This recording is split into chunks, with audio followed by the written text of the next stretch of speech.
Bueno, vamos a comentar sobre el ciclo genital femenino. Realmente pues en las mujeres pues el ciclo genital femenino está relacionado con lo que es con los ovarios, que los cuales liberan pues, los ovocitos. Esta liberación es cíclica e intermitente, que más que nada se refleja en los cambios cíclicos que se producen como consecuencia en la estructura y función de todo el sistema reproductor de la mujer.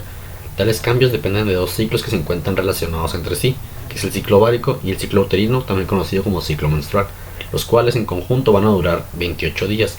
Hay pacientes en las que pueden durar más o pacientes en las que pueden durar menos.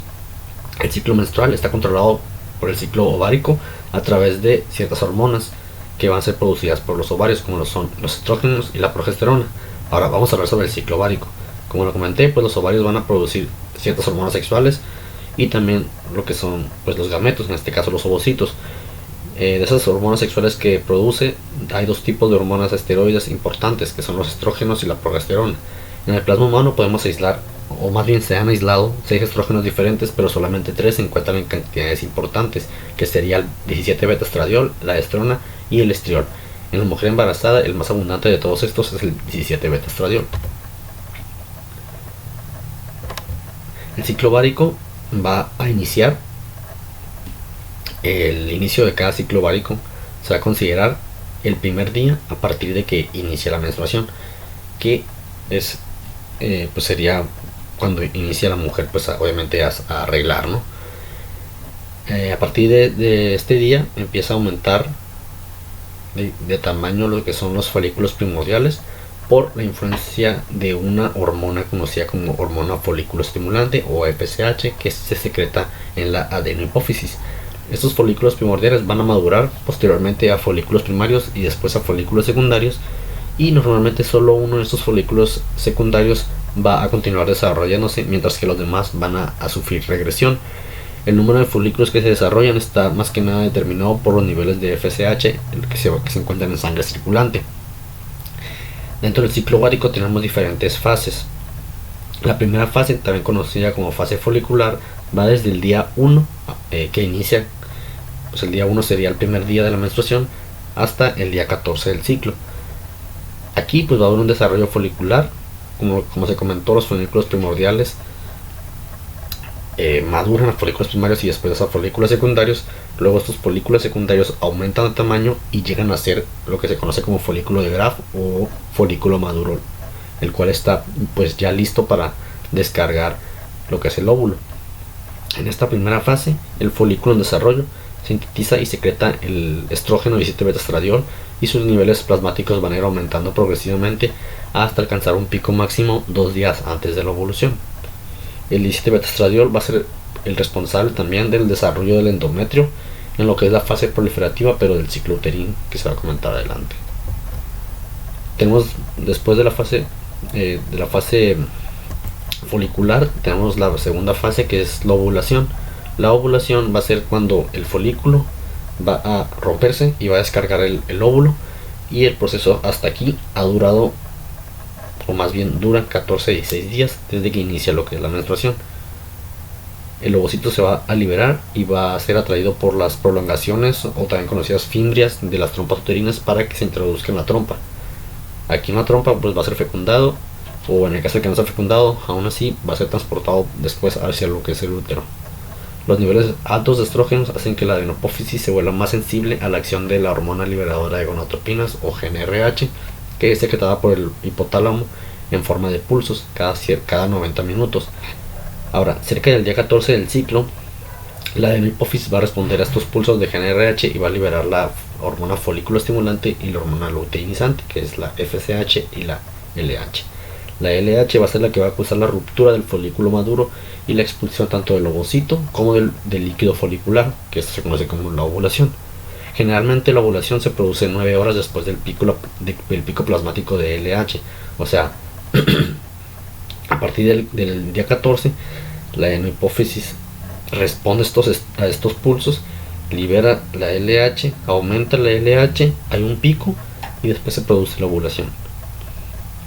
Si en los laboratorios se detecta elevación de la LH en plasma, se puede predecir la ovulación con un día de antelación. Y algo también importante mencionar es que después de la ovulación la temperatura corporal va a aumentar entre 0.5 a 1 grado centígrado y se mantiene así hasta el final del ciclo. Esto más que nada se debe a la progesterona que es secretada por el cuerpo lúteo en la fase luteínica, que es la siguiente fase que se va a mencionar.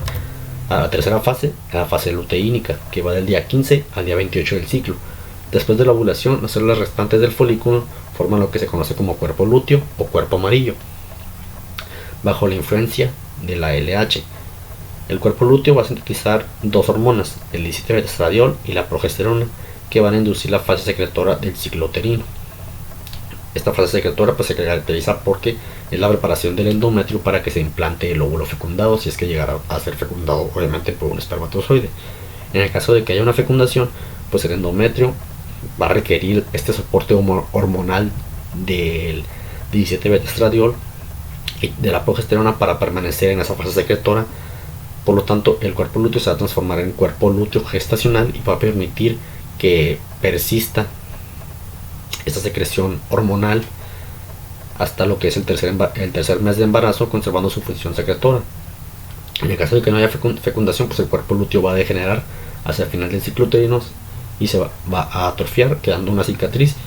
Va a dejar de secretar lo que son los estrógenos y la progesterona porque van a bajar sus niveles en sangre y las capas superficiales del endometrio se van a desprender, a lo que es pues lo que se conoce como la menstruación, se desprenden y son expulsadas.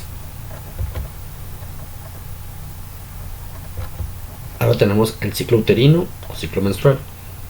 Aquí es importante mencionar que las capas superficiales del endometrio son las que van a experimentar los cambios estructurales periódicos que se dividen en tres fases también de este ciclo uterino.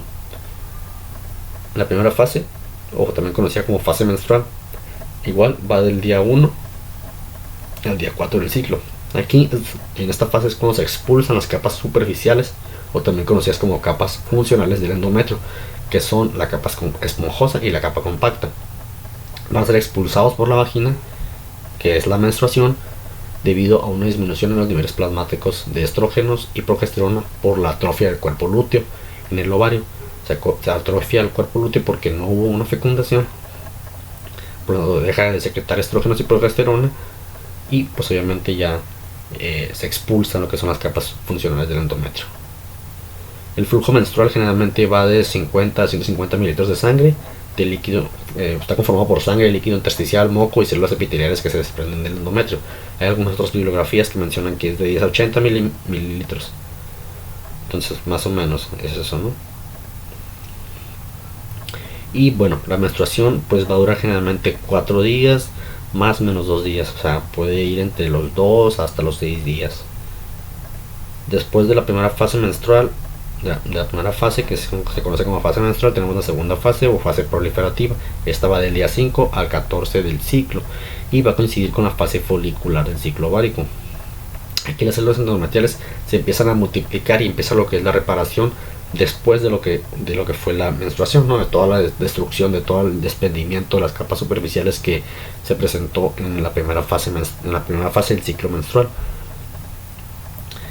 Entonces aquí la hormona responsable va a ser el 17-beta-estradiol, que es secretado por las células del folículo ovárico que se están desarrollando y aumentando de tamaño. Después tenemos la tercera fase, que es la fase secretora, que va del día 5 al 28 del ciclo. Coincide con la fase luteínica del ciclo ovárico y aquí se va a caracterizar más que nada por la maduración de las glándulas y el estroma endometrial. Las glándulas del endometrio se hacen más complejas en su estructura y secretan un líquido espeso rico en azúcares, aminoácidos y glucoproteínas. También el endometrio se empieza a preparar para la implantación del óvulo fecundado en el caso de que este sea fecundado por el espermatozoide. Y aquí las hormonas responsables de la tercera fase del ciclo menstrual son la progesterona y el 17-beta-estradiol secretados por el cuerpo lúteo. Algo también importante mencionar es el grosor endometrial que vamos a observar o que se va a observar en ultrasonido dependiendo de las diferentes se puede decir que fases en las que se encuentre el útero, ¿no?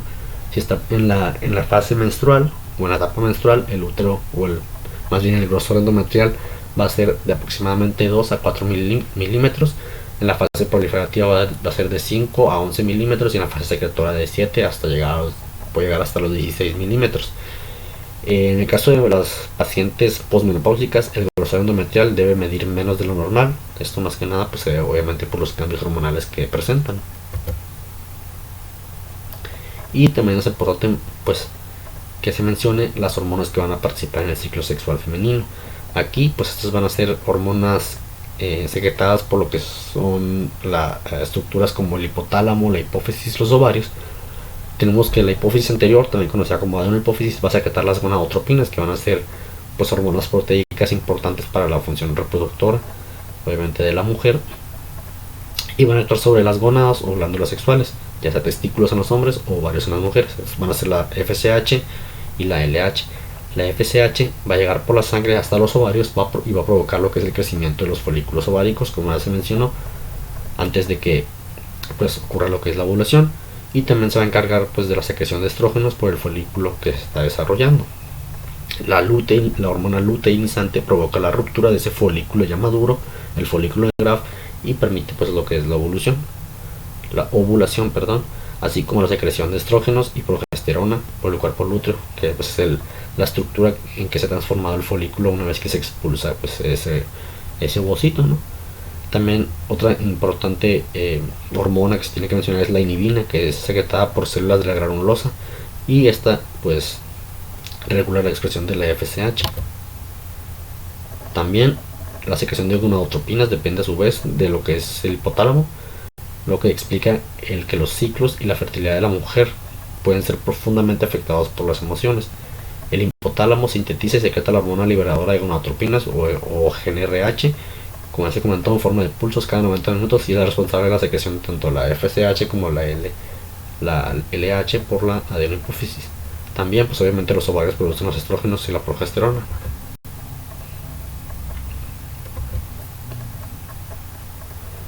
Dentro de las hormonas también que se tienen que mencionar en el ciclo sexual femenino están los estrógenos y la progesterona. Los estrógenos van a ser liberados de una manera bimodal. Primero que nada, se van a liberar cuando en el momento en que hay un pico preovulatorio, aumenta hasta lo que es el pico preovulatorio 24 a 36 horas antes de la ovulación, y va a volver a haber una liberación aumentando en lo que es la fase lútea. Estos estrógenos van a ser tróficos para el aparato genital.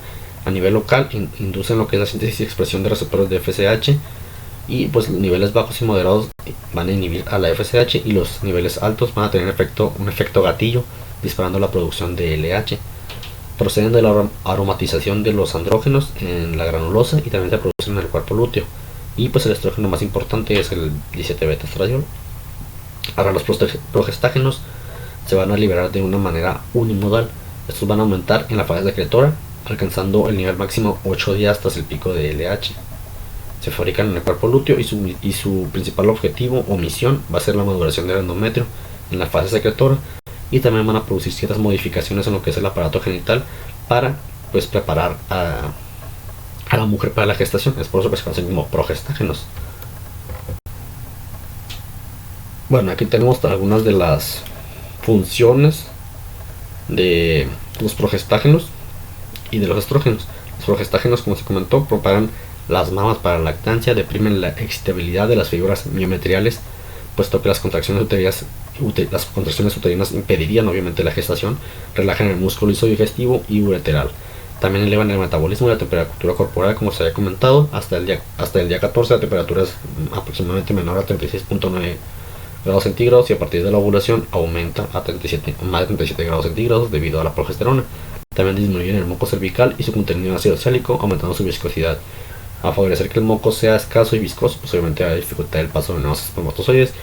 Y los estrógenos van a modular lo que es la descarga de GnRH por el hipotálamo, y también, pues, van a modular lo que es la sensibilidad de la hipófisis a esta hormona hipotalámica.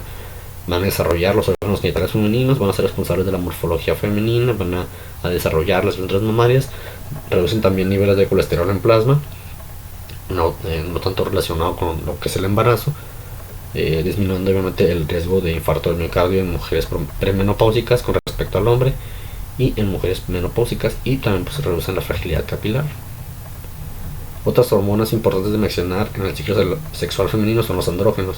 La hormona luteinizante estimula a la teca para que produzca andrógenos, los cuales se van a utilizar a su vez por la aromatasa de la granulosa y del cuerpo lúteo para producir estrógenos. Estos andrógenos en dosis excesivamente altas van a ejercer un efecto contrario, van a inhibir a la aromatasa y van a producir una atresia del folículo, que a su vez va a tener como consecuencia una disminución en la producción de los estrógenos. De los andrógenos naturales, el más importante pues es la testosterona, aunque un derivado de esta, conocida como dihidrotestosterona, es mucho más potente que la testosterona. Y un andrógeno también natural de origen suprarrenal es la dehidroepiandrosterona, y un andrógeno con origen mixto, tanto con origen renal como suprarrenal, es la androstendiona.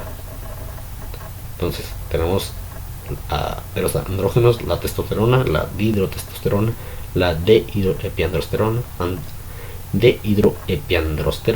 y la androstendiona.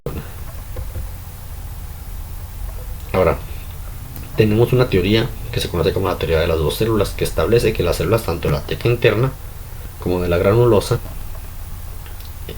son complementarias en la síntesis estrogénica. Células de la teca interna van a tener receptores de LH y van a responder aumentando la conversión de colesterol en testosterona. Las células de la granulosa tienen receptores de FSH desde la fase folicular y responden aumentando la síntesis de aromatasa. En el folículo dominante se expresan además receptores de LH que van a incrementar aún más la síntesis de aromatasa, en la cual, como ya se comentó, va a convertir la testosterona, que va a ser aportada por las células de la teca, en estradiol.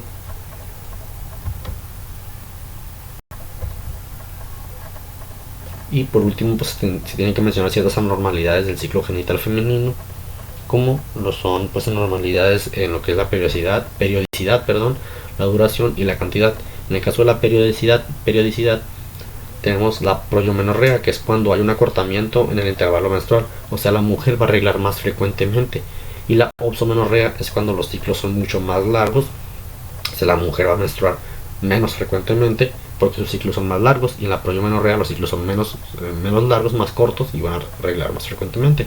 En el caso de las anormalidades de la duración tenemos la oligomenorrea, que es una menor duración de los días de sangrado menstrual, y la polimenorrea, que es mayor duración del número de días que la mujer está sangrando. Y en el caso de la cantidad, anormalidades en la cantidad, tenemos la hipomenorrea, que es una menstruación escasa, no se refiere tanto a la duración, sino al volumen, va a ser un volumen escaso. Y la hipermenorrea, que es una menstruación mucho más abundante en cuanto a volumen. Y eso sería lo del ciclo genital femenino.